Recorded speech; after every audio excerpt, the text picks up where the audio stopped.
ഇയാൾ ഈ ഐപാക്ക് എന്ന് പറയുന്ന സംഘടനയിൽ അക്കാലത്ത് വർക്ക് ചെയ്തിരുന്ന കുറെ ആളുകൾ തൊഴിലില്ലാത്തവരായി മാറി. ആരുടെ? പ്രശാന്ത് കിഷോർ. ഇദ്ദേഹത്തിന്റെ ഒരു യൂണിവേഴ്സിറ്റി മാതിരിയുള്ള ഒരു ഏർപ്പാടായിരുന്നു അത്. അവിടെ ഈ സംവിധാനം മാത്രം. അപ്പൊ അതിൽ പണിയില്ലാതായ ആളുകൾ പിന്നെ പാരൽ കോളേജിലെ ട്യൂഷൻ എടുക്കാൻ വിളിച്ചാലൊക്കെ പോകുമല്ലോ, അങ്ങനത്തെ അധ്യാപകർ. അപ്പൊ അങ്ങനെയും പോകാൻ വഴിയില്ലാതെ വന്നപ്പോഴാണ് ഒരു കൊട്ടേഷനുമായിട്ട് സുനിൽ അലിയാറും അൻവറും അവരെ സമീപിക്കുന്നത്. അപ്പോൾ അൻവർ കേരളത്തിലെത്തിയതിൻ്റെ 3-ാമത്തെ ദിവസം ബിക്രംജിത്ത് ഭട്ടാചാര്യ എന്ന് പറഞ്ഞ ഐപാക്കിൻ്റെ പ്രിൻസിപ്പാളാന്ന് പറഞ്ഞ ഒരാൾ പ്രത്യക്ഷപ്പെടുന്നു. പിന്നെ 2 യുവതികൾ പ്രത്യക്ഷപ്പെടുന്നു. അങ്ങനെ ഒരു 7 അംഗ ടീം പശ്ചിമ ബംഗാളിൽ നിന്ന് ഐപാക്ക് വിട്ടതാണ്. മമതാ ബാനർജി പോസ്റ്റ് ചെയ്തതാണ്. വർക്ക് ഓർഡർ എവിടെയെന്ന് ചോദിച്ചാൽ അതില്ല. ഇവർ നേരിട്ട് അൻവർ വിളിക്കുന്ന യോഗങ്ങളിൽ ചെല്ലുക, അതിൻ്റെ വിഷ്വൽസ് എടുക്കുക, അവിടെ വരുന്നവർക്ക് കൊൽക്കത്തയിൽ നിന്ന് മമത വിട്ടതാന്ന് പറയുക. അപ്പോൾ ഒരു ഇന്നറിൽ വേറൊരു സ്റ്റോറി പ്രചരിപ്പിച്ചിരുന്നു ആളുകളെ ആകൃഷ്ടരാക്കാൻ. 5000 കോടി രൂപ കേരള ഭരണം പിടിക്കാൻ മമത PV അൻവറിനെ ഏൽപ്പിക്കാൻ പോവുകയാണ്. അപ്പോൾ കുറേ പണമോഹികൾ സ്ഥാനമോഹികളൊക്കെ പൈസ ഇറക്കി നിങ്ങളെ ജില്ലയിലുള്ള പരിപാടി നടത്താൻ വേണ്ടി അങ്ങനെ അൻവർ ഒരു 8-9 ജില്ലയിൽ ജില്ലാ പ്രവർത്തക യോഗങ്ങൾ വിളിച്ചു കൂട്ടാൻ പറഞ്ഞ് കഴിഞ്ഞു. അപ്പോഴൊക്കെ ഈ ഐപാക് ടീം ഉണ്ടോ? ഐപാക് ടീം കൂടെ ഉണ്ട്. അവർ കോഴിക്കോട് 2 കൊടുത്തത് അൻവർ തന്നെയാണോ? അൻവർ തന്നെ. മമത അറിഞ്ഞിട്ട് പോലും ഇല്ല, അഭിഷേക് ബാനർജി അറിഞ്ഞിട്ടില്ല. പിന്നെ അവര് ഒന്ന് കൽക്കത്തയിൽ പോയി വരുമ്പോ പിന്നെ ഇപ്പോഴത്തെ അൻവറിന് കൊടുത്ത പാർട്ടി ടിക്കറ്റ് പോലെ സ്ഥാനാർത്ഥിയെ അംഗീകരിച്ചു എന്ന് പറഞ്ഞ് പുറത്തു വന്ന ഫേസ്ബുക്ക് പേജ് ഉണ്ടല്ലോ, തൃണമൂൽ ഭവനിൽ ഫേസ്ബുക്ക് ആരാണ് ഓപ്പറേറ്റ് ചെയ്യുന്നത് വെച്ചാൽ അവരെ സ്വാധീനിച്ച് ഓരോ സാധനങ്ങൾ ദിവസം അപ്ലോഡ് ചെയ്യും അഭിഷേക് ബാനർജി തിരക്കുള്ള ദിവസം നോക്കിയിട്ട്. അങ്ങനെയാണ് ചെയ്യുന്നത്. അങ്ങനെയാണ് ഇത് ഓപ്പറേഷൻ ചെയ്യുന്നത്. ഈ സ്ഥാനാർത്ഥിത്വം വന്നതും അങ്ങനെയാണ്. അങ്ങനെ തന്നെയാണ്. പിന്നീട് ഇത് ഞങ്ങൾ വിളിച്ചു ചോദിച്ചപ്പോഴാണ് അവിടെ ദേശീയ നേതൃത്വം പലരും ഇത് അറിയുന്നത്. അതിന്റെ മുമ്പ് കൺവീനറായി പ്രഖ്യാപിച്ചു മമത ഇന്ന ഡേറ്റിന് എന്ന് പറഞ്ഞിട്ട് എന്നാ ഒരു പത്രവാർത്ത വരില്ലേ?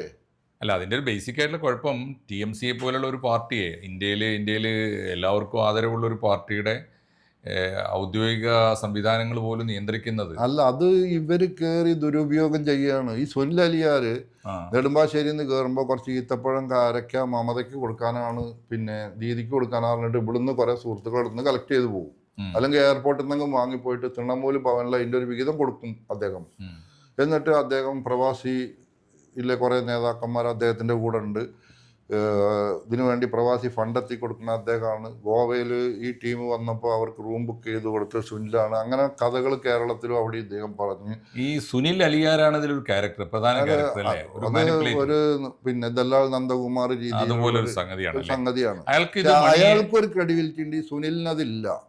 സുനിൽ ഇവിടെ പണ്ട് തൃണമൂൽ കോൺഗ്രസിന്റെ പേരിൽ ഒരു 40 കോടി റേസ് ചെയ്യാൻ ദേശീയ നേതൃത്വം പറഞ്ഞിട്ടുണ്ട്. അവിടെ ബിസിനസ്സിന് വേണ്ടി ഒരു ഇടനാഴിക നമുക്ക് തുറന്നു തരുമെന്ന് പറഞ്ഞ് കുറേ ആൾക്കാരൊന്ന് പണം പിരിക്കാൻ നോക്കിയപ്പോൾ ഇന്നത്തെ അൻവറിന്റെ കമ്മിറ്റിയിലുള്ള വനിതാ വിഭാഗത്തിന്റെ നേതൃത്വം കൊടുക്കുന്ന സോഫിയ എന്ന് പറയുന്ന സ്ത്രീ ഉൾപ്പെടെ 7 പേര് സുനിൽ അലിയാർക്കെതിരെ എറണാകുളം സിറ്റി പോലീസ് കമ്മീഷണർക്ക് തൃണമൂലിന്റെ പേരിൽ പണപ്പിരിവും പണം തട്ടലും നടത്താൻ ശ്രമിക്കുന്നു പറഞ്ഞ് 7 പേര് സംയുക്തമായിട്ട് തന്നെ കൊടുത്ത കേസുണ്ട്, പരാതി ഉണ്ട്. ആ പരാതി കൊടുങ്ങല്ലൂർ DYSPനോട് അന്വേഷിച്ച് റിപ്പോർട്ട് ചെയ്യുമ്പോൾ സുനിൽ വീട് പൂട്ടി മുങ്ങി ഓടുന്നു. ആ സുനിലാണ് പിന്നീട് അൻവറിന്റെ കൂടെ ഫോട്ടോയിൽ കാണുന്നത്. അത്തരക്കാരാണ് അൻവറിന്റെ അല്ലേ ഒരു ബലം. ഓക്കെ, ഇപ്പോഴത്തെ അവസ്ഥയിൽ ഇപ്പോൾ ഇന്നലെ കാണിച്ച നമ്മൾ പുതിയ നിലമ്പൂർ ഇലക്ഷനിലേക്ക് വന്നാൽ ഇപ്പോൾ നിലമ്പൂരിൽ ആക്ച്വലി അൻവർ പിണറായിസം എന്നൊക്കെ പ്രഖ്യാപിച്ചിട്ട് ഒരു പുതിയ പരിവേഷം ഉണ്ടാക്കിയതിൻ്റെ യഥാർത്ഥ കാരണം കൂടെ നിന്ന ഒരാളെന്ന നിലക്ക് ഉണ്ണിയേട്ടൻ അറിയാലോ. അതായത് അൻവർ തൃണമൂൽ കോൺഗ്രസിന്റെ കാൻഡിഡേറ്റ് ആവാൻ തീരുമാനിച്ചിട്ടില്ല, അതൊരു വാസ്തവമാണ്. അത് മറ്റൊരാള് അവിടെ കാൻഡിഡേറ്റ് ആവാം. ഞങ്ങൾ 5 പേരെ നിലമ്പൂർ ബൈ ഇലക്ഷൻ നടക്കുന്നു പറഞ്ഞപ്പോൾ 5 പേരുടെ ഒരു പട്ടിക ദേശീയ നേതൃത്വത്തിന് കൊടുത്ത് ഇവരൊക്കെ ബയോഡേറ്റയും കൊടുത്തു. 5 പേര് സ്റ്റേറ്റ് ഭാരവാഹികളാണ്. അതിൽ അൻവറില്ല. ഓക്കെ, ഞങ്ങള് സംഘടന അൻവർ ഇപ്പോൾ അവിടെ രാജിവെക്കാനിടയായ സാഹചര്യം യഥാർത്ഥത്തിൽ രാഷ്ട്രീയമല്ല എന്ന് പറഞ്ഞല്ലോ, അല്ലെങ്കിൽ മണ്ഡലത്തിന്റെ വികസന പ്രശ്നങ്ങളും അല്ല. അടിസ്ഥാന പ്രശ്നം അൻവറിന്റെ വ്യക്തിപരമായ താല്പര്യങ്ങളായിരുന്നു. അതെന്തൊക്കെ ഏതൊക്കെ തരത്തിൽ? ഇപ്പൊ ഈ പ്രധാനപ്പെട്ട കാര്യങ്ങൾ, ഈ ഉദ്യോഗസ്ഥന്മാരെ, മലപ്പുറം ജില്ലയിലെ പ്രധാനപ്പെട്ട ഉദ്യോഗസ്ഥന്മാരെ, പോലീസ് വകുപ്പിനെ ഒക്കെ ഭരിക്കുന്നതിൽ ഇദ്ദേഹം വ്യക്തിപരമായി ഇടപെട്ടിരുന്നു എന്ന് പറയുന്നത് അല്ല. അൻവർ ബുദ്ധിപരമായ ഒരു പ്ലാനിങ് ആണ് ഇലക്ഷൻ സമയത്ത് നടത്തിയത്. കഴിഞ്ഞ ഇലക്ഷൻ സമയത്ത് NCP PC ചാക്കോ പ്രസിഡൻ്റായതോടുകൂടി സ്വന്തം സഹോദരനായ അജ്മലിനെ അതിൽ കൃത്യമായി സംസ്ഥാന ജനറൽ സെക്രട്ടറി ആക്കി പ്ലാൻ ചെയ്യുന്നു. അൻവറിന്റെ അനിയൻ, അൻവറിന്റെ ജ്യേഷ്ഠനല്ല, ജ്യേഷ്ഠൻ അജ്മലിനെ. ഓ, പ്രവാസിയായി അദ്ദേഹം നാട്ടിൽ വന്ന് വിശ്രമ ജീവിതം നയിക്കുമ്പോൾ അദ്ദേഹം കോളേജ് തെരഞ്ഞെടുപ്പിലൊക്കെ പൊതുരംഗത്തുണ്ടായിരുന്നെങ്കിലും പിന്നീട് ആരും കണ്ടിട്ടില്ല അദ്ദേഹത്തെ. ഓ, ഇപ്പൊ NCPയുടെ NCPയുടെ സംസ്ഥാന സെക്രട്ടറി ആയിട്ട് വരുന്നു അദ്ദേഹം.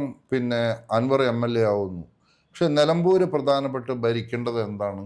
വനം വകുപ്പാണ്. ഓ, ജനങ്ങളുമായി അടുത്ത് ബന്ധമുള്ള വകുപ്പ് എന്ന് പറഞ്ഞാൽ വനം വകുപ്പാണ്. വനഭൂമിയാൽ ചുറ്റപ്പെട്ട NCPയുടെ കയ്യിലുമാണ്. അത് NCPയുടെ കയ്യിലാണ്. അപ്പൊ ബുദ്ധിപൂർവ്വം ഒരു പ്ലാനിങ് നടത്തി അൻവർ ചെയ്തു. പക്ഷേ NCPയിലെ ചേരിപ്പോരും പടലപ്പണക്കങ്ങളും കാരണം അൻവറിന്റെ സഹോദരനും അൻവർ ഫിറ്റ് ചെയ്ത പിന്നീടുള്ള പഴയ I ഗ്രൂപ്പിലുണ്ടായിരുന്ന സുഹൃത്ത് അഡ്വക്കേറ്റ് TP മോഹൻദാസിനെയാണ് സ്റ്റേറ്റ് കമ്മിറ്റിയിലേക്ക് വെച്ചത്. അപ്പോൾ ഇവർക്ക് ആർക്കും നിലമ്പൂർ വനം വകുപ്പിൽ ഇടപെടാൻ പറ്റാത്ത അവസ്ഥ വന്നു. അവിടെ ആലീസ് മാത്യു എന്ന് പറയുന്ന മുൻകാല ജനറൽ സെക്രട്ടറി, അവിടുത്തെ കോൺഗ്രസ് ഉണ്ടായ കാലം തൊട്ട് അതിൽ നിന്ന് പോരുന്ന അന്നത്തെ സോഷ്യലിസ്റ്റായ ആലീസ് മാത്യു ശക്തമായ ഇടപെടലും മന്ത്രിയുടെ അടുത്ത് സ്വാധീനവും, ഷൺമുഖദാസിന്റെ കാലം തൊട്ട് അവരാണ് ഈ പാർട്ടിയുടെ നെടുന്തൂണ്. റിട്ടയർഡ് ചെയ്തതിനു ശേഷം അവർക്ക് നല്ല സമയം കിട്ടുന്നുണ്ട്. അവർ ഇടതുപക്ഷ സഹയാത്രികയായിട്ട് മുമ്പേ പോയിക്കൊണ്ടിരിക്കുന്നത്. അംഗീകരിച്ചില്ല എന്നല്ല, അംഗീകരിച്ചു പാർട്ടി കമ്മിറ്റികളിൽ. പക്ഷെ അവര് പറയണ ട്രാൻസ്ഫോർ പോസ്റ്റിങ്ങും അവര് പൈസ വാങ്ങിയിട്ട് നടത്തുന്ന കൂപ്പ് വിൽപ്പനയൊന്നും അവർ ഇടനില നിൽക്കാനോ അതിനൊരു സാധ്യതയ്ക്കോ പഴുതടച്ചുകൊണ്ട് അവർ മുന്നോട്ട് പോയി. അങ്ങനെ വനം വകുപ്പിൽ ഇടപെടാൻ പറ്റിയില്ല. അത് അൻവറിന് ഭയങ്കര വിഷമായി. ഈ കോഴിക്കോട് എയർപോർട്ടുമായിട്ട് ബന്ധപ്പെട്ട സ്വർണ്ണക്കടത്ത് ഈ സംഗതിയിലാണല്ലോ വളരെ സെൻസിറ്റീവായിട്ട് അൻവർ രംഗത്ത് വന്നത്. അതിന്റെ യഥാർത്ഥ താല്പര്യം എന്താ?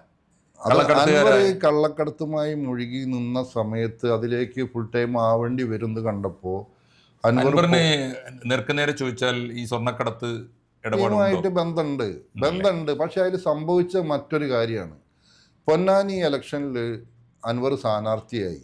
അതെ, ET മുഹമ്മദ് ബഷീറിനെതിരെ ഇടതുപക്ഷ സ്ഥാനാർത്ഥിയായിട്ട് അന്ന് അൻവർ മത്സരിക്കുമ്പോൾ അന്ന് അൻവർ നിലമ്പൂർ MLA ആണ്. അൻവർ അവിടെ ഒരു പ്രഖ്യാപനം നടത്തിയത് ശ്രദ്ധിക്കാതെ പോയൊരു വാക്കാണ്, ഞാൻ ജയിച്ചാലും തോറ്റാലും ഈ ഇലക്ഷൻ കഴിഞ്ഞാൽ ഞാൻ രാജിവെക്കും നിലമ്പൂർ പറഞ്ഞിരുന്നു. പിന്നെ ആരും ചോദിച്ചില്ല. അപ്പോൾ ആളുകൾ ചോദിച്ചു, നിങ്ങൾ പരാജയപ്പെട്ടാലും രാജിവെക്കും? പരാജയപ്പെടുന്ന വിഷയമല്ല, പരാജയപ്പെട്ട ഞാൻ മുമ്പേ രാജിവെക്കും എന്ന് പറഞ്ഞു.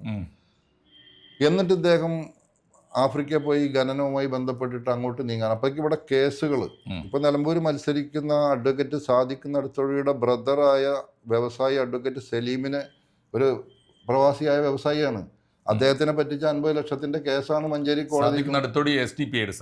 ആ സ്ഥാനാർത്ഥിയുടെ ബ്രദറിനെയാണ് പറ്റിക്കുന്നത്. രേരയാണ് അൻവറിനെതിരെ അവിടെ മത്സരിക്കുന്നത്. ആ കുടുംബത്തിൽ നിന്നാണ് പറ്റിക്കപ്പെട്ടത്. അത് ഹൈക്കോടതി കേസ് നടക്കുക. അപ്പൊ ഈ സ്വർണ്ണക്കടത്തില് അത് അൻവർ തുടങ്ങാൻ പിന്നെ കൃത്യമായി അതിലേക്ക് ലൈവായി ഇറങ്ങാൻ വേണ്ടി അൻവർ ദക്ഷിണാഫ്രിക്കൻ ഭൂഖണ്ഡത്തിലേക്ക് പോകാനുള്ള പദ്ധതി തയ്യാറാക്കിയ സമയത്ത് തന്നെ അൻവർ എന്ത് ചെയ്തു? അൻവർ നിലമ്പൂര് ഇങ്ങനെ ഉൾവലിയാൻ തുടങ്ങി. അപ്പോൾ പാർട്ടി ആവശ്യപ്പെടും, ബിസിനസ്സുമായിട്ട് ഫുൾ ടൈം പോവുകയാണ്, മണ്ഡലത്തിൽ ശ്രദ്ധിക്കാൻ കഴിയില്ലെങ്കിൽ റിസൈൻ ചെയ്യാൻ പറയും. അതെ, ഇത് അൻവർ പ്രതീക്ഷിച്ചെങ്കിലും അങ്ങനെ ഒരു മൂവ്മെന്റ് പറഞ്ഞില്ല.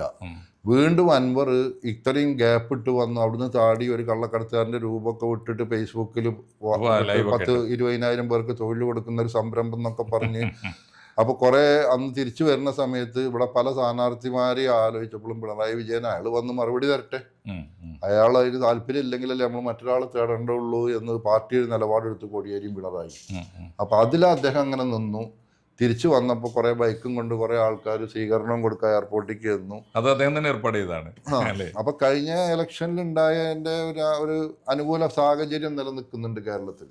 ഈ ഇടതുപക്ഷം തുടരണം എന്നുള്ള ഈ കോവിഡും ഒരുപാട് അനുകൂല സാഹചര്യങ്ങൾ ആ മുതലെടുപ്പ് നടത്താൻ ശരിക്കും കൃത്യമായി കഴിഞ്ഞു. പിന്നെ ഷൗക്കത്ത് മത്സരിച്ചപ്പോൾ കഴിഞ്ഞ പ്രാവശ്യം അൻവറിനെതിരെ 2016 മത്സരിച്ചപ്പോൾ VV പ്രകാശ് ഡൽഹിയിൽ നിന്ന് തിരിച്ചു വന്നു. ഇപ്പോൾ സ്വരാജ് വന്ന മാതിരി നിലമ്പൂരുകാരൻ ഒരു ഷൊർണൂർ പോയി കയറിയിട്ടുണ്ടല്ലോ, നിലമ്പൂർ ട്രെയിൻ ഇറങ്ങില്ല, അല്ലെങ്കിൽ അങ്ങാടിപ്പുറത്ത് കയറിയാലും മതി. അതേ നാടകം തന്നെയാണ് സ്വരാജും കളിച്ചത്. അതേപോലെ അന്ന് VV പ്രകാശ് ഒരു കളി കളിച്ചു. ഓക്കെ. ശരി, ഇപ്പൊ ഈ ഒടുവിലത്തെ ഇഷ്യൂ എന്തായാലും അൻവർ ഈ പറയുന്നതിൽ ഒരു കാര്യം കൂടി ചോദിക്കുകയാണ്. ഈ പിണറായിയും RSSും തമ്മിലുള്ള ബന്ധമാണ് ഇയാൾ ഉന്നയിച്ചു കൊണ്ടുവന്നൊരു പ്രധാനപ്പെട്ട പ്രശ്നം. അതിൽ വല്ല യാഥാർത്ഥ്യമുണ്ടോ? നമ്മൾ പ്രത്യക്ഷത്തിൽ അങ്ങനെയൊന്നും കാണുന്നില്ല. പിന്നെ അൻവർ 6 മാസമായി നമ്മളിത് കേൾക്കാൻ തുടങ്ങിയിട്ട്. വക്കീൽ ഡൽഹിയിൽ നിന്ന് വന്നു കഴിഞ്ഞാൽ ഉടനെ ഈ RSS ബന്ധം തെളിയിക്കണ പൂരം കലക്കിയതും ഈ ഈ IG അല്ലെങ്കിൽ DGP റാങ്കിലേക്ക് വരാൻ പോണ ആളെ അജിത് കുമാറിനെതിരെയുള്ള കേസും പഴയ മരമുറി കേസും ഒക്കെ ഞാൻ കുത്തിപ്പൊക്കും. വക്കീൽ ഇത് അടുത്ത ആഴ്ച ഡൽഹിയിൽ നിന്ന് ഇങ്ങോട്ട് എത്തുക, താമസമുള്ളൂ എന്ന് പറയാൻ തുടങ്ങിയിട്ട് 6 മാസമായി. മറ്റവർക്കൊക്കെ ക്ലീൻ ചിറ്റ് കിട്ടി, അവരൊക്കെ അവരെ കേസുകളും കാര്യങ്ങളും ഒക്കെ നടന്ന് പോവാണ്. അപ്പൊ എവിടെയോ വെച്ചിട്ട് ഇതിനിടയിൽ ഇപ്പോ ഈ P. ശശിയുടെ ആണല്ലോ പ്രധാനപ്പെട്ട എതിരാളിയായിട്ട് ഉയർത്തി കാണിച്ചത്. അപ്പൊ ശശി അവിടെ പൊളിറ്റിക്കൽ സെക്രട്ടറി ആയിട്ട് തിരിച്ചു വന്നതാണോ അൻവറിന്റെ കരിയറിലൊരു പ്രധാനപ്പെട്ട ഡാമേജ് ആയിട്ട്? ഞാൻ മനസ്സിലാക്കുന്നത് അൻവർ നിലമ്പൂർ MLA ആയപ്പോൾ യഥാർത്ഥ വസ്തുതയിലേക്ക് ഒരു പഠനം നടത്തി നോക്കുമ്പോൾ നമുക്ക് മനസ്സിലായ ഒരു യാഥാർത്ഥ്യം, അൻവറിന് തമിഴ്നാട്ടിലെ പാരയൊന്നും പിണറായി വെച്ച പാരയല്ല. പിണറായി ഒരു വലിയ സംഭവമായിട്ടും കാണില്ല. പക്ഷെ അൻവറിന് ഒരു ശത്രു, ഒരു അദൃശ്യനായ ശത്രു ഉണ്ട്. അത് അൻവറിന് അറിയാം. ശരി, അത് അൻവർ വില കൊടുത്ത് വാങ്ങിയ ശത്രു. അത് നിലമ്പൂർ പൂക്കോട്ടുംപാടം റീഗൽ എസ്റ്റേറ്റ് ഉടമ ശ്രീ മുരുകേഷ് നരേന്ദ്രനാണ്. അത് ശരി. അതെന്താ സംഭവം എന്ന് വെച്ചാൽ അയാൾ അറിയപ്പെടുന്ന ഒരു കോർപ്പറേറ്റാണ്. അയാൾക്ക് IT സ്ഥാപനങ്ങളും വ്യവസായ പ്രമുഖനും കൊല്ലത്ത് ഇമ്പോർട്ട് ചെയ്യണ വലിയ ഫാക്ടറികളൊക്കെ ഉള്ള ഒരു മനുഷ്യൻ. അയാൾക്ക് തമിഴ്നാട്ടിൽ എസ്റ്റേറ്റുകൾ ഉണ്ടായിരുന്നു. അത് സ്റ്റാലിൻ്റെ കുടുംബമൊക്കെ ആയിട്ടും ജയലളിതയുടെ ഫാമിലിയൊക്കെ ആയിട്ട് അയാൾക്ക് വലിയ ബന്ധങ്ങൾ, കോടനാട് എസ്റ്റേറ്റ് മാനേജ്മെൻറ്റൊക്കെ ആയിട്ട് അയാൾക്ക് നല്ല ബന്ധങ്ങളുണ്ട്. എന്നാൽ ചിത്രത്തിലില്ല. ഇല്ല, അയാൾ വ്യവസായിയാണ്. അയാൾ ഒരാളെയും ഒന്നുമില്ല.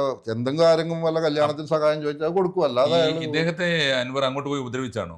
അദ്ദേഹത്തിൻ്റെ പൂക്കോട്ടുംപാടത്ത് വരുന്ന 200 ഏക്കറിൽ അവകാശിയല്ലാത്ത ഒരാളെ ഇയാൾ പിടിച്ചുകൊണ്ടുപോയിട്ട് മദ്യപാനിയാക്കി അയാളെ കസ്റ്റഡിയിൽ ഇരുത്തി അയാളെ കുടുംബം വരെ നശിപ്പിച്ച് അൻവർ ഇയാൾക്ക് ഇങ്ങനെ നക്കാപ്പിച്ച കൊടുത്ത് അയാൾക്ക് ഇതിലൊരു പാർട്ടി ഉണ്ടെന്ന് വരുത്തി തീർത്ത് അയാളുടെ ഭാഗം പിടിച്ചു കൊടുക്കുകയാണെങ്കിൽ ഇങ്ങനെ 1 കോടി രൂപ അൻവറിന് കൊടുക്കണം എന്നും പറഞ്ഞ് ഒരു നാടകം ഉണ്ടാക്കി. ഈ മുതൽ മൊത്തം അൻവർ, ഇതേതോ തമിഴൻ പാണ്ഡ്യയാണ് ഈ മുരുകേഷ് നരേന്ദ്രൻ എന്ന ധാരണയിലാണ് അൻവർ ഈ കളിയൊക്കെ കളിച്ചത്.